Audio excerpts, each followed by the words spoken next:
Hello again everyone, this is me Chinatsu. In today's video, I'm going to share my insights on a book, The Courage to be Disliked. This book is based on the teachings of Adler's psychology, offering methods to boost self-esteem without being swayed by others' opinions, or essentially how to live happily. Now, as a fan of this book, I actually read that in Japanese ages ago, but recently I have finished the English one as well. I'm going to share my thoughts on what's explained in that book with you guys.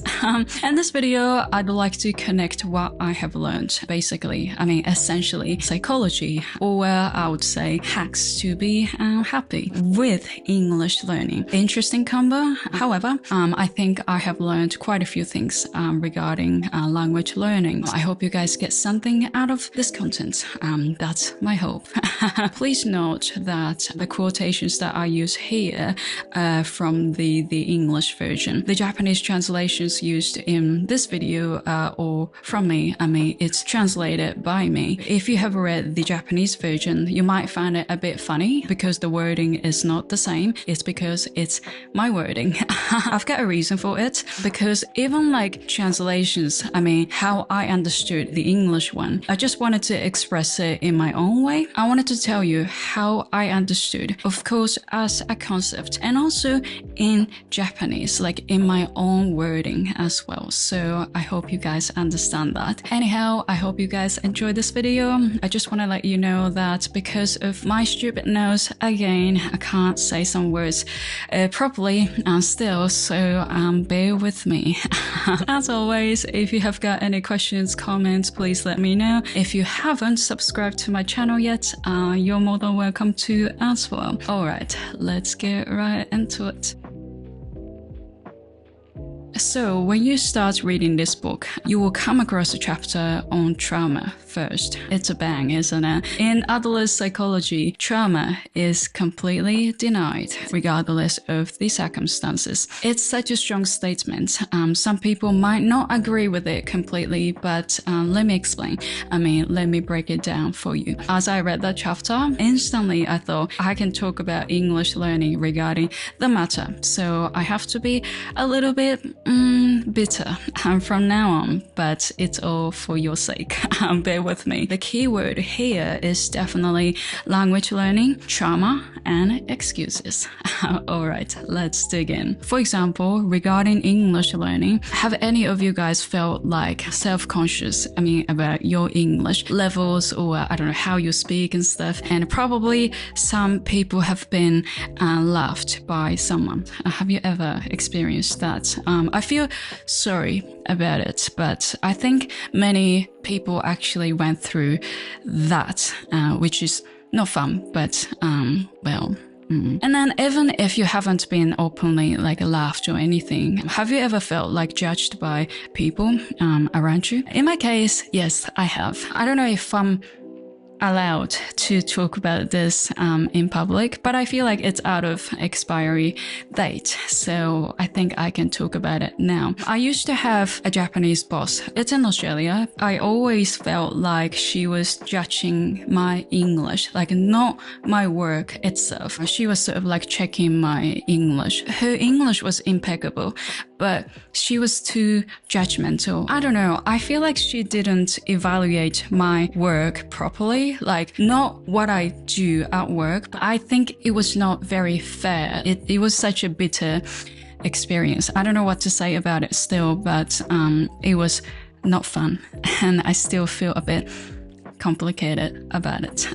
Anyhow, feeling self-conscious about your English because of your past experience can be a form of trauma, right? But this book denies that completely. No excuses, no exceptions, everything, all the traumas are denied. Well, I just wanted to talk about English learning though. It can be anything. Some of you might went through terrible things, some stuff that you can't even explain in words, but even those things, those traumas are denied by Adler's psychology. Actually, Adler didn't say that painful events have no impact on on our character or mindset. He didn't say that strong. But the important thing is, it's a quote from that book though, nothing is actually determined by those influences. We determine our own lives according to the meaning we give to those past experiences.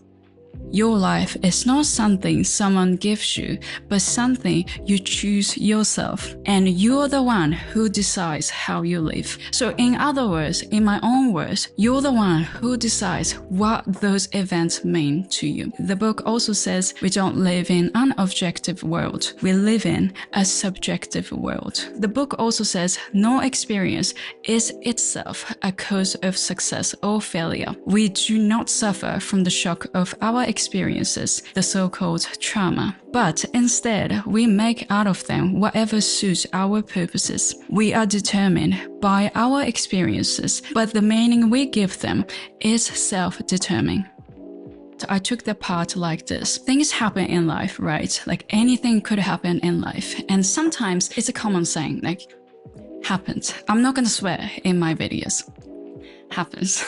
And those things could affect us, but those things don't directly affect us or don't determine who we are. We give a meaning to the event. We can't control what happens in life, right? However, 100% always, no exception. We can be in charge of how we see those events. For example, let's use an example. I'm here making videos, right? I make videos in English. This industry, not that easy. It's not walking in the park, right? And I talked about this in the past. In some of my videos though, I receive spicy, like hot sauce comments every now and then. Even like Beyonce cannot handle it. You don't have to take that joke. Anyhow, so I get negative comments. Now I'm kind of used to handle those comments. I learned how to not to take those seriously, but when I started this channel, they upset me a lot and I didn't know what to do with it. And I tell you, some comments are so spicy, and words actually can be a knife, right? Traumatic. Probably it was my trauma in the past. And how do I use that trauma? Use is such a weird, funny word, isn't it? Then what I can do is I can use that trauma as an excuse not to do this. Keep doing this. Because making videos is hard.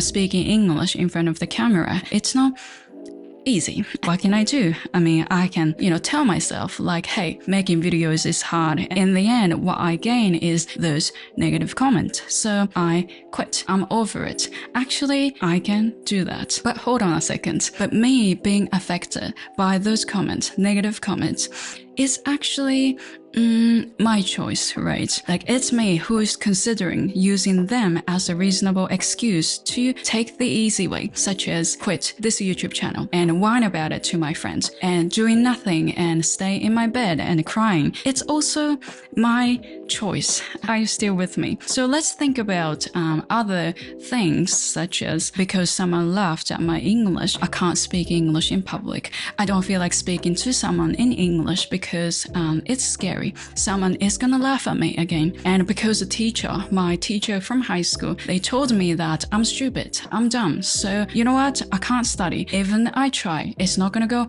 anyway. But ultimately, who is deciding? I can't do. It doesn't work. It's impossible. It's difficult. I'm not good at this. In the end, it's actually us. It's actually you. Me, right? I'm gonna discuss it a little bit later, and also it's mentioned in the book as well. People say whatever they want to say. We can't change what people think, and we can't change how people feel, and ultimately we can't change the past. So some people might think like, hey, trauma doesn't exist. Trauma is denied. It doesn't make sense. It's too hard because someone, went through like terrible things. Are you saying like forget all those things and move on? Well, it's difficult. That's the reason why, like I said that in the first part of this video, like probably not everyone can agree to what Adler said. But what we can't change is, again, we can't change the past. We can't change those negative happenings in the past. But what we can do is we can change how we see the events. We can actually have the courage to see the things differently. The key word here is actually the courage. I can't actually find any other better words to describe it. It's not even motivation. It's not effort. It's not talent. It's just the courage to see the world differently. Honestly, language learning is not easy, right? I've been there. That's why I'm telling you, you're studying so hard and you can't see any results. Of course, it's not fun. So what can we do? Keep moving forward or quit. Just quit. Just throw it there. I'm telling you because I'm doing this right now. So it's hard. So what can we do? Just avoid speaking English in public. Just stop seeing people. Just be by yourself. That's the easy way. Often to achieve the goal, like in this case, just quit English or making excuse, we use what happened in the past. For example, what people said about your English or your negative experiences. We can actually use those past experiences, which can be a trauma, as an excuse to go easy way. So stop learning English and blame everything on Japanese educational system. It hurts, right, to hear it, isn't it? True. So now let's get back to my story. I receive negative comments. As I said before, I can't change what people think about my English or even videos. I get negative comments, which hurt my feelings, right? So how do I see those negative comments? A is I see those comments and go, I can't do this. I'm over it. I'm done. I want to stop making videos. I want to stop fighting on YouTube, right? So I can say hey, those negative comments hurt me. They put so much pressure and all those negative feelings on me. Actually, there is another way. B, I go, look, I can use this as a fuel. Keep believing in myself. Keep doing what I can do. Keep getting better. And take my videos, deliver my videos to people who understand what I'm trying to say. I can use those negative comments as a fuel to work harder. Did you see something? So the past, I received those negative comments. It can't be changed. It's there, it's the past. And also, it was my trauma. But how I see those negative comments, how I see the past have changed. A, B, they are completely different. Did you see? Let's see the different example. So I go depressed. Oh, because of those people, mean people. B, I try to be grateful for warm, nice, lovely comments. Those comments themselves, they can't change. They don't change. But how I see those comments can be changed. Let's think about this. People judge you, society gives you labels, scores and levels, and people say whatever they want to say, right? You can't change it. But what you can do, what you can choose is how you see the world. You can actually have the courage to see things differently. So what I'm trying to say from this video is I understand you guys had, negative experiences regarding English. You might say, oh, it's not an excuse, but essentially it can be, because again, it's not the society, it's not those people, it's not the world who is giving you the meaning that happened to you in your life. So whatever happened to you, I don't want you to let it bring you down, if that makes sense, because I know that you guys are so keen to improve your English. You want to achieve something using English skills, and you have worked so hard so far. So I don't want you to give up. Whatever happened to you, I want you to have the courage to see those things differently. I want you to remember that how you see the world, you are in charge. You can actually control it. That's why that book says trauma is denied, because the past can't be changed, but you can actually have the courage to see that things differently. Also, that's the reason why the book said we don't live in an objective world. We live in a subjective world. We give a subject, which is meaning, to things around us. In short, I wanted you guys to just I just want you guys to stick to what you have been doing. Don't give up because of what happened to you in the past or what people said to you, because you can actually have the courage. What you need is the courage. That's what you need. And that's the concept of the book. Actually, I couldn't talk everything about the book in this video, so it's gonna be a series if you guys enjoyed this video. So if you want to hear more about this book, please let me know in the comment section, and that would be appreciated. Thank you for watching this video, guys. I hope you guys enjoyed it. If you did, please let me know by clicking the like button. And if you have any questions, comments, please let me know. As always, if you haven't subscribed to my channel yet, you're more than welcome to as well. Alright, see you in the next video, guys, soon.